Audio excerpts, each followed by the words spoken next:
වැහිබර දවසක භාවනා යෝගීන් දෙන්නෙක් ගමනක් යන්න පිටත් වෙනවා. වැස්ස වැහැලා මඩවලවල් වල වතුර පිරීලා. ඇවිදගෙන දෙදෙනා ඉස්සරහට යනකොට මඩවලක් ළඟ සුරූපී කාන්තාවක් ඉන්නවා.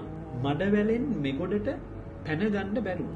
යන ගමන නතර කරලා එතන හිටපු එක යෝගියෙක් අර කාන්තාව ඔසවලා මඩවලේ අනිත් පැත්තෙන් තියලා දෙන්නත් එක්කම නැවත ගමන යනවා.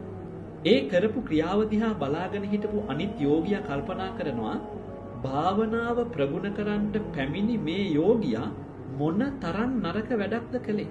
ටික දුරක් ගිහිල්ලා මේක රහසක් විදිහටම තියාගන්න කියලා මට කියයි කියලා හිත යනවා. ගමන අවසන් වෙනකම්ම අර කාන්තාව ඔසවලා තියපු යෝගියා කිසිවක් කතා කරන්නේ නැහැ. දවසක් දෙකක් ගත වෙනවා කිසි කතාවක් නැහැ.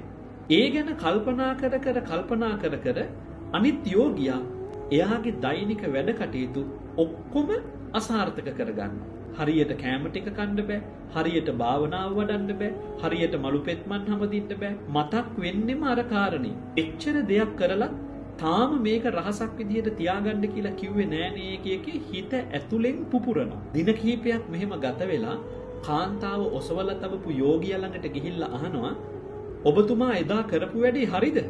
මොකද්ද? අපි යෝගීන් විදිහට අපිට කාන්තාවක් ස්පර්ශ කරන්න සුදුසු නෑ. ඔබතුමා අර කාන්තාව ඔසවලා එහා පැත්තෙන් තිබ්බා. ඒක හොඳ වැඩක්ද? අර යෝගියා පිළිතුරු දෙනවා යෝගිතුමනි මම එදා ඒ කාන්තාව ඔසවලා මඩවලෙන් එහා පැත්තේ තියලා ආවා. ඔබතුමා තාම ඒ කාන්තාව ඔසවගෙන දුක් විඳිනවනේ කියලා පිළිතුරු දෙනවා. එන්නත්නි මේ සෙන් කතාව තුළ අපිට උගන්වන්නේ අපි ජීවිතේ ගොඩාක් දුක් විඳින්නේ, අඬන්නේ, වැළපෙන්නේ, පසුතැවිලි වෙන්නේ අපි කරපු දේවල් වලට වඩා අනිත් අය අපිට කරපු දේවල් ගැන තියෙන මතකයනුත් එක්ක. අන්නේ ඒ ඔබට දුක වේදනාව ගෙනත් දෙන අන් අය පිළිබඳව තියෙන මතකයන්ගේ බර බිමින් තිබ්බොත් දැනට ඔබ විඳිමින් ඉන්න වේදනාවන් 95%ක්ම අඩු කරගන්න පුළුවන්.